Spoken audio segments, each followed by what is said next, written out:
Saudi আরবে Bangladeshi hotel দিচ্ছে আমার এক বড় ভাই। তো সেই হোটেলটা আমি দেখাবো আজকে আপনাদের। আর সৌদি আরবে আপনিও কিভাবে দোকান দিবেন, কিভাবে ব্যবসা করবেন এই বিষয়ের নিয়ম কানুন সব দেখাবো, জানাবো এই ভিডিওতে। অবশ্যই ভিডিওটা সম্পূর্ণ দেখবেন। আমি আপনাদের সম্পূর্ণ ধারণা দেব। তো এই দোকানটা ছিল বার্গার রেস্টুরেন্ট, এখনো ওপেন আছে বার্গার। তো আমার এই বড় ভাই প্রথম অবস্থায় বার্গার রেস্টুরেন্ট দিয়েছে। তো বার্গার রেস্টুরেন্টে দেওয়ার পর বেচাকেনা হয় খুবই কম। এজন্য চিন্তা করতেছে এখানে বাংলাদেশি হোটেল দিবে।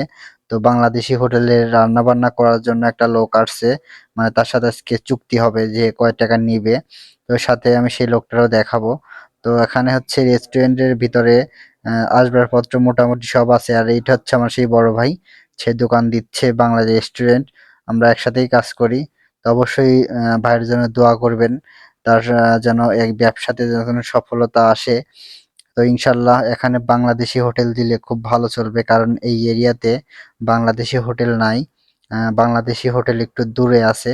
তো এই জন্য আশা করা যায় এখানে আলহামদুলিল্লাহ ইনশাল্লাহ এখানে ভালো কিছু হবে।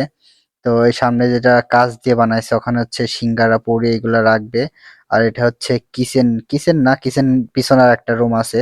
তো এখানে রান্না বান্না করার পর এখানে খাবারগুলো রাখা হবে, এই এখানে বোঝাচ্ছে।